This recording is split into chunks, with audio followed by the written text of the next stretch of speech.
ইরানের সর্বোচ্চ ধর্মীয় নেতা আয়াতুল্লাহ আলী খামেনির জানাজাকে কেন্দ্র করে দুই ধরনের বিতর্ক শুরু হয়েছে। বিতর্কটা হচ্ছে এই যে এত লোকের সমাগম হয়েছে, এই সমস্ত লোকজন কি আসলেই শুধুমাত্র তাদের ধর্মীয় নেতা হিসাবে আয়াতুল্লাহ আলী খামেনিকে শ্রদ্ধা জানাতে এসেছে, নাকি এর পেছনে কূটনৈতিক কারণও রয়েছে? আজকের এপিসোড থেকে আমরা সেই বিষয়টি আপনাদের সাথে আলোচনা করার চেষ্টা করব। শুরু থেকে শেষ পর্যন্ত আমাদের সঙ্গেই থাকুন।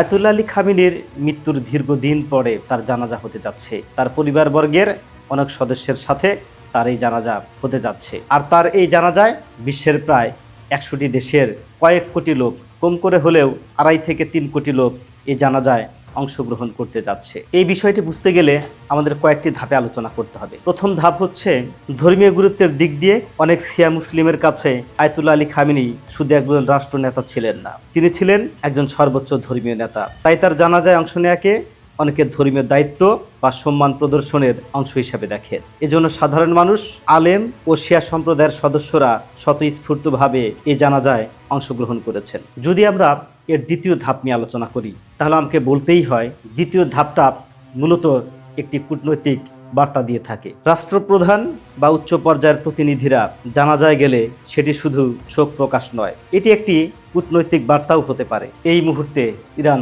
অনেক বেশি শক্তিশালী, আর শক্তিশালী দেশের সাথে সবাই থাকতে চায়। যখন ইরানকে স্যাংশন দেওয়া হয়েছিল তখন ইরানের সাথে কেউ ছিল না, কিন্তু এই যুদ্ধের ফলাফল সবকিছু পাল্টে দেয়। ইরান এখন বিশ্বের চতুর্থ পরাশক্তি হিসাবে আখ্যায়িত হয়েছে। আর তাই যে সমস্ত বিদেশি প্রতিনিধিরা সেখানে যাচ্ছেন, তারা মূলত বোঝাতে চাচ্ছেন আমরা ইরানের সাথে আছি আর ইরানের সাথে সম্পর্ক বজায় রাখতে চাই। আমরা আঞ্চলিক স্থিতিশীলতায় আগ্রহী এবং ভবিষ্যতের নেতৃত্বের সঙ্গে যোগাযোগ রাখতে চাই।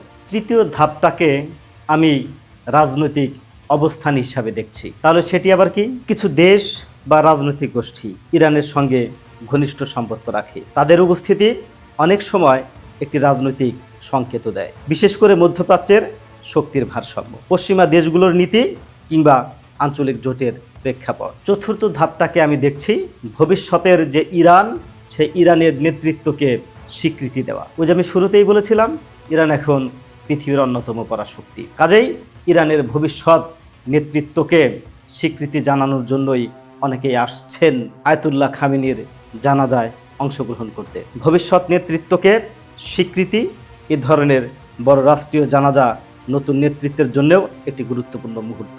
বিদেশি প্রতিনিধিরা শুধু মৃত নেতাকে সম্মান জানাতে নয়, নতুন নেতৃত্বের সঙ্গে সম্পর্কের ভিত্তি গড়ে তুলতেও উপস্থিত হয়ে থাকেন। আর ইরানের ভবিষ্যৎ নেতৃত্ব দিবে আয়াতুল্লাহ আলী খামেনির পুত্র মোস্তফা খামেনি। সেদিক থেকে এই নতুন নেতৃত্বকে স্বাগত জানানোর জন্যও অনেকেই জানাজায় অংশগ্রহণ করে থাকবেন। পঞ্চম ধাপ হচ্ছে জনসমর্থনের প্রদর্শন। এত বড় জনসমাগম, এটি ইরানের আভ্যন্তরীণ এবং আন্তর্জাতিক ক্ষেত্রেও বিশেষ ভূমিকা রাখবে। এখানে ইরানের জন্য একটি আভ্যন্তরীণ ও আন্তর্জাতিক বার্তাও হতে পারে। রাষ্ট্র দেখাতে চায় তাদের এখনও উল্লেখযোগ্য জনসমর্থন রয়েছে। তবে এই ধরনের সমাবেশ নিয়ে বিভিন্ন পর্যবেক্ষকের বিভিন্ন মত থাকতে পারে। কেউ এটিকে স্বতঃস্ফূর্ত অংশগ্রহণ বলেন, আবার কেউ রাষ্ট্রের সংগঠিত উদ্যোগের কথাও বলতে পারে। তাহলে কি সবাই শুধু জানাজা পড়তে যাচ্ছে? আমি বলবো না, সবাই জানাজা পড়তে যাচ্ছে না। এখানে 4 ধরনের মানুষ যাচ্ছে। এক হচ্ছে ধর্মীয় কারণে যাওয়া মানুষ, 2 হচ্ছে কূটনৈতিক প্রতিনিধি, 3 হচ্ছে রাজনৈতিক মিত্র ও জোটভুক্ত দেশের প্রতিনিধি, 4 হচ্ছে আন্তর্জাতিক গণমাধ্যম ও বিশ্লেষক, যারা পুরো ঘটনাটিকে পর্যবেক্ষণ করছে। এখন প্রশ্ন হচ্ছে, আয়াতুল্লাহ আলী খামেনি সাম্রাজ্যবাদ বিরোধী শক্তিগুলোর বিপক্ষে আজীবন লড়াই করেছেন। তার পক্ষে সারা পৃথিবীর অগণিত মজলুম জনতা পাশে আছে এবং তার জন্য দোয়া করছেন। কিন্তু এই যে আয়াতুল্লাহ আলী খামেনির দেশে মানুষজন যাচ্ছেন কূটনৈতিক সম্পর্ক জোরদার করার জন্য, এর পিছনের কারণগুলো কি? কেন এই মুহূর্তে ইরানের সাথে কূটনৈতিক সম্পর্ক জোরদার করার জন্য সে জানাজা অংশগ্রহণ করতে হবে বা তাদের সমবেদনা জ্ঞাপন করতে হবে? এর পেছনে কতগুলো কারণ রয়েছে, এটিও আমি ধাপে ধাপে আপনাদের সামনে বিশ্লেষণ করব। নাম্বার 1 হচ্ছে মধ্যপ্রাচ্যের শক্তির ভারসাম্য রক্ষা করা। কোনো একটি পরাশক্তির উপর পুরোপুরি নির্ভর না করে অনেক দেশ বিকল্প সম্পর্ক তৈরি করতে চায়। ইরান হচ্ছে সেই আঞ্চলিক শক্তিগুলোর একটি, যে কারণে ইরানের সাথে অনেকেই কূটনৈতিক সম্পর্ক বজায় রাখতে চাচ্ছে।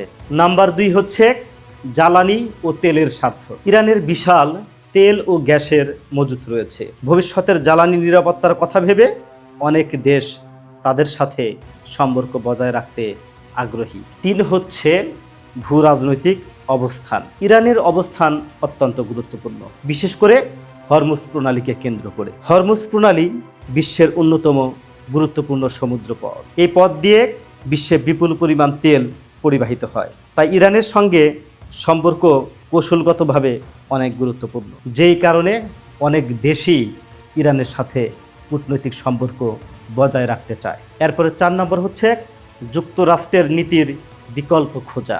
অনেক দেশ বর্তমানে মনে করে যুক্তরাষ্ট্রের উপর শুধুমাত্র নির্ভর করলে তাদের ব্যক্তি স্বাধীনতা অনেকাংশেই খর্ব হয়ে যায়। এই জন্য তারা যুক্তরাষ্ট্রের বাইরে ইরান, চীন এবং অন্যান্য দেশের উপর আস্থা রাখতে চায় এবং তাদের সাথে কূটনৈতিক সম্পর্ক বজায় রাখতে চায়। 5 নম্বর হচ্ছে সবচেয়ে যে সেন্সিটিভ বিষয়, সেটি হচ্ছে ধর্মীয় ও আদর্শিক কারণ। বিশেষ করে শিয়া প্রধান বা শিয়া জনগোষ্ঠী সমৃদ্ধ কিছু দেশের কাছে ইরানের ধর্মীয় নেতৃত্বের বিশেষ গুরুত্ব রয়েছে। তাদের জন্য জানাজায় অংশগ্রহণ শুধু রাজনৈতিক নয়, এটি ধর্মীয় ব্যাপারও। 6 নম্বর হচ্ছে নতুন নেতৃত্বের সঙ্গে সম্পর্ক স্থাপন করা। বড় ধরনের নেতৃত্ব পরিবর্তনের সময় বিভিন্ন দেশ ভবিষ্যৎ সরকারের সঙ্গে যোগাযোগ ও সম্পর্ক দৃঢ় করার সুযোগ খোঁজে। একটি কথা আছে, যারা আগে যায় তারা আগে সুযোগ নিয়ে নেয়। তো যেহেতু ক্ষমতার নতুন মেরুকরণ হচ্ছে,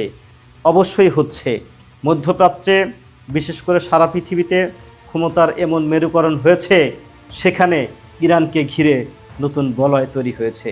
এদিকে চীন, ওদিকে রাশিয়া, এদিকে ইরান, আর তার সাথে রয়েছে উত্তর কোরিয়া।